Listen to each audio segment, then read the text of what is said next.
Downstairs, after taking radioactive ibuprofen and reading the outside thermometer at 26 Celsius, summer's almost here, my father again castigated my unemployment. "What's your point?" I exclaimed. "I made you billions." "Think again, son. Our all-purpose ultrasonic cleaning wafers, an amalgamation of berkelium, bohrium, curium, dubnium, einsteinium, fermium, mendelevium, nobelium, seaborgium, and technetium, combined with microcomputer technology, were fantastic. Their success budded like a giant mushroom on which I sit.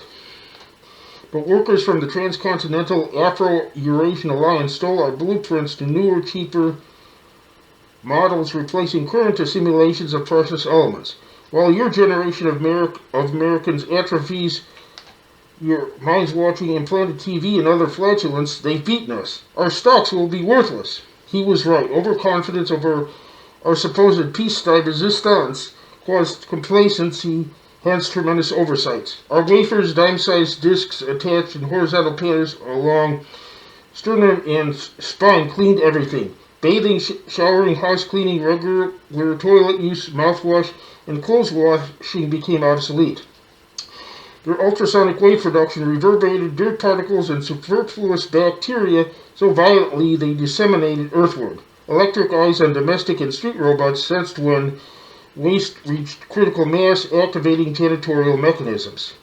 Fried discs and debris were converted into needed building bricks, accommodating teeming populations universally housed in gigantic edifices reminiscent of ancient Babylonian ziggurats. Besides, baked human excrement interdispersed with microchips superseded ordinary bricks, and using such material counteracted some of humanity's pompousness. However, others turned up their nose at the idea. Flabbergasted about our company's unexpected downfall, I demanded answers to assuage my incredulity. "Luckily, son, I recommended you to Zip Clean Corporation. They'll hire you." Confused, I said, "Why, if our company is checkmated?" "You won't work at the plant. You'll traverse the globe and discover better isotopes, trumping our competition. Considering the extreme secrecy and critical nature of this circumstance, they only trust us to cater to the pillar of the community," he ingratiatingly prompted. "This is the only option left. Butt into your chance now, you'll be much bigger for it." The day's balance was fraught with inner turmoil and ambivalence. That night, mentally vacillating through intense dream sequences, I solidified my decision to join Earth's Wonderland. After enthusiastically accepting the proposition, I met my only friend, Bill Knight from Jerkwater, Pennsylvania, at Thursday evening's Chess Go Shogi in Swing Shui Club. Bill, a longtime husband and father, applauded my upcoming adventure of extraordinary prestige. Unfortunately, Bill never stopped needling me about the opposite sex. Excited by current circumstances, he exclaimed, "Now's your big chance. You're going overseas." After I redundantly reiterated my embracing singleness, Bill quickly spat, "Don't whip out. Find a female and keep heterosexuality alive." Grimacing but fortuitously weathering Bill's incendiary and childish comments, I bid goodbye and left. Unsuspectingly, Bill's and my father's misguided plans for my future would not only materialize but coalesce via the most incredible embodiment imaginable.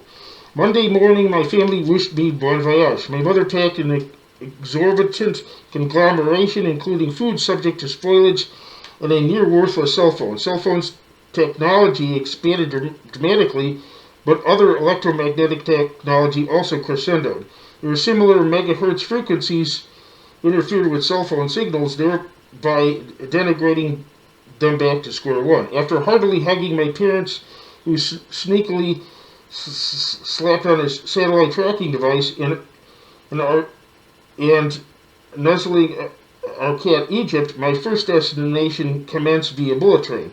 I was told that appropriations by company intelligentsia were predetermined.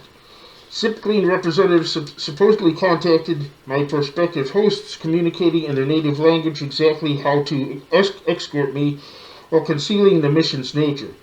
Zipping westward, I arrived in Southern California, equipped with every conceivable collection and detection implement. After combing coastal beaches and shallow Pacific waters, yet finding absolutely nothing, I rode the bullet train home. Stay tuned for part 3.